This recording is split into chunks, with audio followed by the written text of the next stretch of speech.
സൈന്യത്തിൻ്റെ പ്രത്യേക സംഘം മെഡിക്കൽ ടീം മാറ്റിയിരിക്കുകയാണ്. രക്ഷാപ്രവർത്തനം ഇന്നും തുടരുകയാണ്. 5-ാം ദിവസമാണ് രക്ഷാപ്രവർത്തനം തുടർന്നുകൊണ്ടേയിരിക്കുന്നത്. 3 പേരാണ് നിലമ്പൂരിൽ നിന്നുള്ള സ്വദേശികൾ. നിലമ്പൂർ മുണ്ടേശ്ശി സ്വദേശി റയീസ്, സാലി കൊണ്ടോട്ടി സ്വദേശി മുഹസിൻ എന്നിവരാണ് കുടുങ്ങിയിരുന്നത്. ആ ദൃശ്യങ്ങളാണ് പ്രേക്ഷകർ കാണുന്നത്. അവരവിടെ കുടുങ്ങി, അവരെ സൈന്യം രക്ഷിക്കുകയായിരുന്നു. 3 മണിക്കൂർ നീണ്ട വലിയ പ്രയത്നത്തിനൊടുവിലാണ് അവർ രക്ഷിച്ചത്.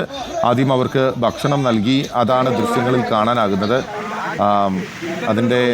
അവരെ രക്ഷപ്പെടുത്തിയതിന് ശേഷമുള്ള ദൃശ്യങ്ങളാണ്. അവിടെ നിന്ന് സൂചിപ്പാറ വെള്ളച്ചാട്ടത്തിൽ ചെങ്കുത്തായ സ്ഥലത്ത് അവർ പെട്ടുപോവുകയായിരുന്നു. നിലമ്പൂരിൽ നിന്ന് താഴെ ഭാഗത്ത് നിന്ന്, പോത്തുകല്ല് നിലമ്പൂർ ഭാഗത്ത് നിന്ന് മുകളിലേക്ക് വനപ്രദേശത്തിലൂടെ സഞ്ചരിച്ചാണ് മുണ്ടേരി വനപ്രദേശത്തൂടെ മുകളിലേക്ക് കയറി വന്നത്. പിന്നീട് സൂചിപ്പാറ വെള്ളച്ചാട്ടത്തിന് സമീപത്ത് വെച്ച് അവർ പെട്ടുപോവുകയായിരുന്നു. സൈനിക ഉദ്യോഗസ്ഥർ അവരെ രക്ഷപ്പെടുത്തിയതിന് ശേഷം അവരോട് സംസാരിക്കുന്ന ദൃശ്യങ്ങളാണ് കണ്ടത്. കഴിഞ്ഞ ദിവസം റിപ്പോർട്ടറിനോട് ചാലിയാറിൽ വെച്ച് ഇവർ സംസാരിച്ചിരുന്നു. ചാലിയാറിൽ രക്ഷാപ്രവർത്തനത്തിന് ഉൾപ്പെടെ നേതൃത്വം നൽകിയിരുന്ന ചെറുപ്പക്കാരായിരുന്നു.